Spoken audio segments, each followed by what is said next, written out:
পুরো মধ্যপ্রাচ্য জুড়ে বাড়ছে তৃতীয় বিশ্বযুদ্ধের দামামা। আর এরই মধ্যেই আমাদের হাতে এসে পৌঁছেছে গুরুত্বপূর্ণ আন্তর্জাতিক সংবাদ। শুরুতেই শিরোনাম, সিরিয়ার নতুন শাসকদের প্রতি হিজবুল্লাহ প্রধানের আহ্বান। এরপরেই জানাবো, সিরিয়ায় ইসরায়েলি হামলা নিয়ে এবার মুখ খুললেন বিদ্রোহী নেতা জোলানি। জানিয়ে দেব, গাজায় একদিনে আরো 50 ফিলিস্তিনিকে হত্যা করল মানবতার শত্রু ইসরায়েল। এদিকে ইরানের নতুন চমক, সাগরে নামল শহীদ বাঘেরি। এবং সর্বশেষ জানাবো, যুদ্ধবিরতির মধ্যেই আবারও লেবাননে ইসরায়েলি হামলা, নিহত এক।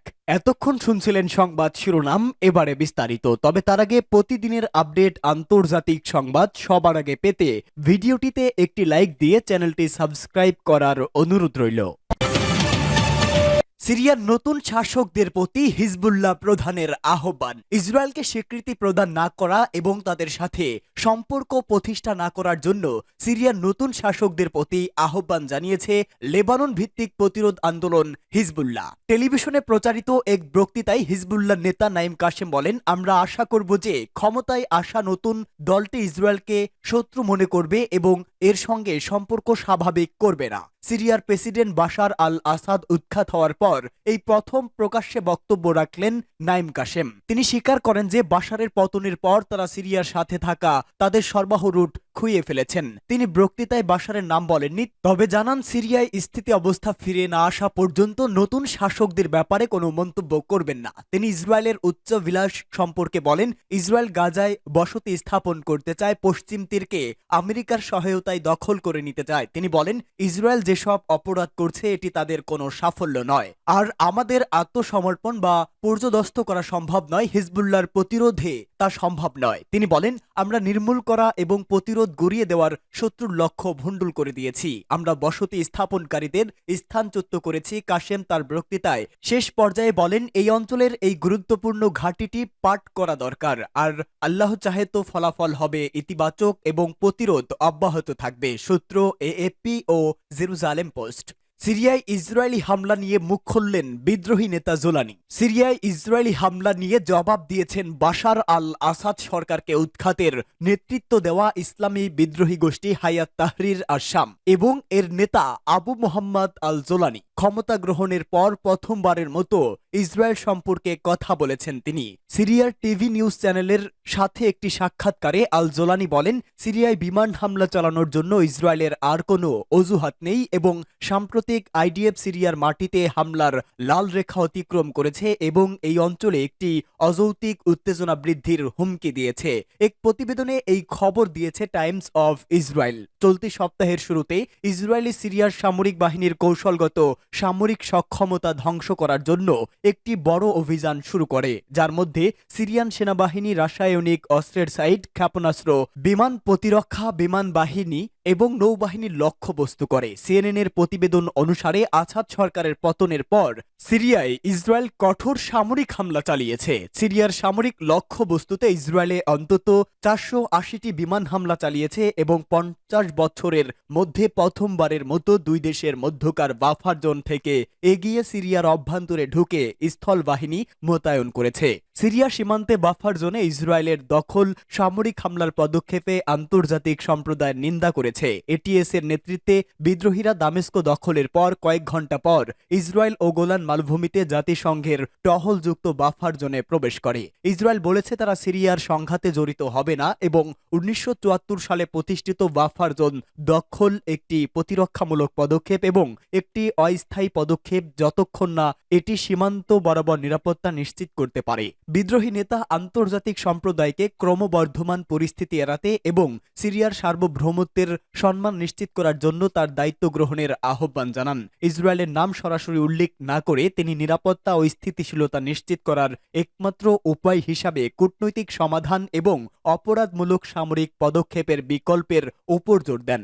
গাজায় একদিনে আরো 50 ফিলিস্তিনিকে হত্যা করল ইসরায়েল। ইহুদিবাদী ইসরায়েলি বাহিনী অবরুদ্ধ গাজা উপত্যকার বিভিন্ন স্থানে বিমান হামলা চালিয়ে একদিনে আরো 50 ফিলিস্তিনিকে হত্যা করেছে। এর মধ্যে গাজা সিটির একটি বাড়িতে দখলদার সেনাদের বিমান হামলায় 10 জন শহীদ হয়েছেন। এছাড়া মধ্য গাজার আল বুরেইজ শরণার্থী শিবির সহ অন্যান্য স্থানে দখলদার সেনাদের পাশবিক হামলায় আরো অন্তত 40 নিহত হন, যাদের বেশিরভাগ নারী ও শিশু। মধ্য গাজার আদ-দোরা স্টেডিয়ামে আশ্রয় গ্রহণকারী ফিলিস্তিনি শরণার্থীদের তাঁবুতে পর্যন্ত ভয়াবহ বিমান হামলা চালায় ইহুদিবাদী সেনারা। এতে সব তাঁবুতে বড় ধরনের আগুন লেগে যায় এবং বহু নিরস্ত্র মানুষ হতাহত হয়। এদিকে গাজায় সিভিল ডিফেন্স জানিয়েছে, গত বছরের অক্টোবর থেকে ইসরায়েলি সেনাদের হামলায় তাদের অন্তত 90 কর্মী শাহাদাত বরণ করেছেন।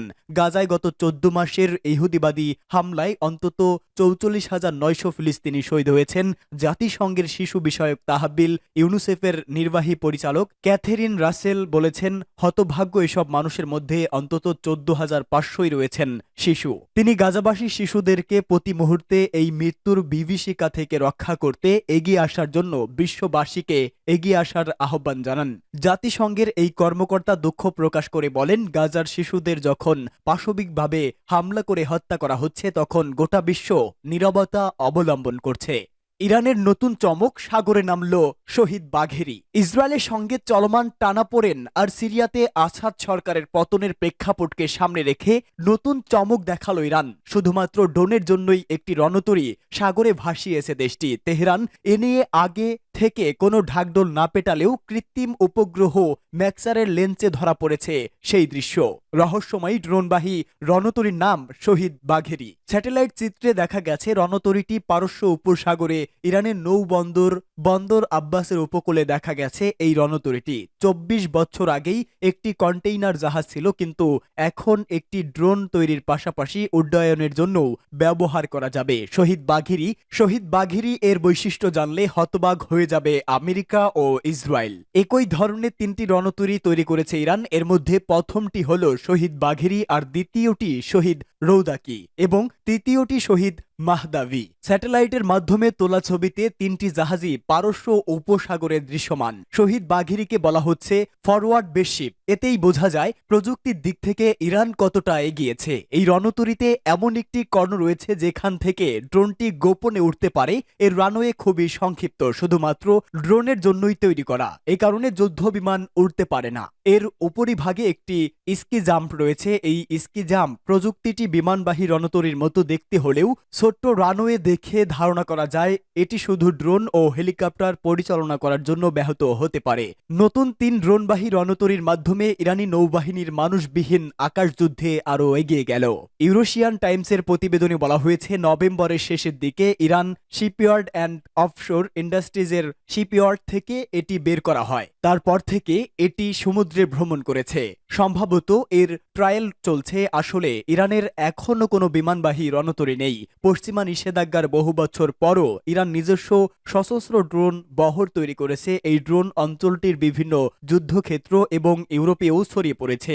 ইউক্রেনের বিরুদ্ধে রাশিয়ানরা ব্যাপকভাবে ইরানের শাহেদ ড্রোন ব্যবহার করেছে। এবার ড্রোনবাহী রণতরী তৈরি করে নতুন চমক দিল ইরান। যুদ্ধবিরতির মধ্যেই আবারও লেবাননে ইসরায়েলি হামলা, নিহত 1। হিজবুল্লাহর সঙ্গে যুদ্ধবিরতির মধ্যেই আবারও লেবাননে হামলা করেছে ইসরায়েল। লেবানন অভিযোগ করেছে দেশটির আল খিয়াম সীমান্ত গ্রামে বিমান হামলায় একজন লেবাননি নাগরিক নিহত হয়েছে। অথচ এই অঞ্চল থেকে ইসরায়েলি প্রতিরক্ষা বাহিনী সম্প্রতি হিজবুল্লাহর সঙ্গে যুদ্ধবিরতি চুক্তির অংশ হিসাবে সেনা প্রত্যাহার করে নিয়েছে। হামলার সত্যতা নিশ্চিত করে ইসরায়েলি সেনাবাহিনী দাবি করেছে তাদের সেনারা দক্ষিণ লেবাননে হিজবুল্লাহর অস্ত্র খুঁজে পেয়েছে। এক প্রতিবেদনে এই খবর দিয়েছে টাইমস অব ইসরায়েল। এক বিবৃতিতে লেবাননের স্বাস্থ্য মন্ত্রণালয় বলেছে, আল খিয়াম শহরে ইসরায়েলি শত্রুদের হামলায় একজন নিহত এবং অন্য একজন আহত হয়েছে। ইসরায়েল এর আগে বলেছিল তারা যুদ্ধবিরতি চুক্তি লঙ্ঘনকারী হিজবুল্লাহ অপারেটিভদের লক্ষ্যবস্তু করেছে। যুদ্ধবিরতি অনুযায়ী লেবানন থেকে সেনা প্রত্যাহারের জন্য 60 দিন সময় পেয়েছিল ইসরায়েল। আইডিএফ নিশ্চিত করেছে তারা আল খিয়াম থেকে সেনা প্রত্যাহার করেছে। যুদ্ধবিরতির পর লেবানন থেকে প্রথম সেনা প্রত্যাহারের কথা জানায় ইসরায়েল। এছাড়া লেবাননের সেনাবাহিনী বলেছে তারা জাতিসংঘের শান্তি রক্ষা বাহিনী ইউনিফিলের সাথে সমন্বয় করে সেখানে মোতায়েন রয়েছে। এদিকে আইডিএফ গত শুক্রবার বলেছে যুদ্ধবিরতির মধ্যে দক্ষিণ লেবাননে কর্মরত তাদের সেনারা এখনও হিজবুল্লাহর অস্ত্র খুঁজে পাচ্ছে। ৭৬৯তম হিরাম আঞ্চলিক ব্রিগেডের সেনারা ট্যাঙ্ক বিরোধী ক্ষেপণাস্ত্র, অ্যাস্ট্রল রাইফেল, আরপিজি মর্টার এবং অন্যান্য অস্ত্র ও বিভিন্ন সামরিক সরঞ্জাম উদ্ধার করছে।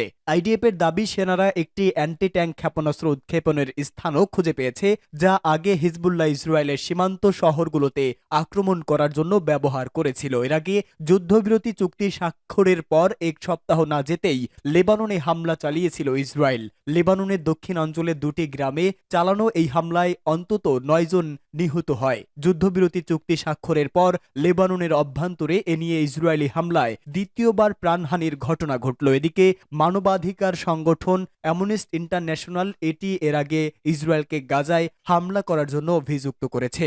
সংস্থাটি বলেছে লেবাননে 4টি ইসরায়েলি বিমান হামলা যুদ্ধ অপরাধ হিসাবে তদন্ত করা উচিত।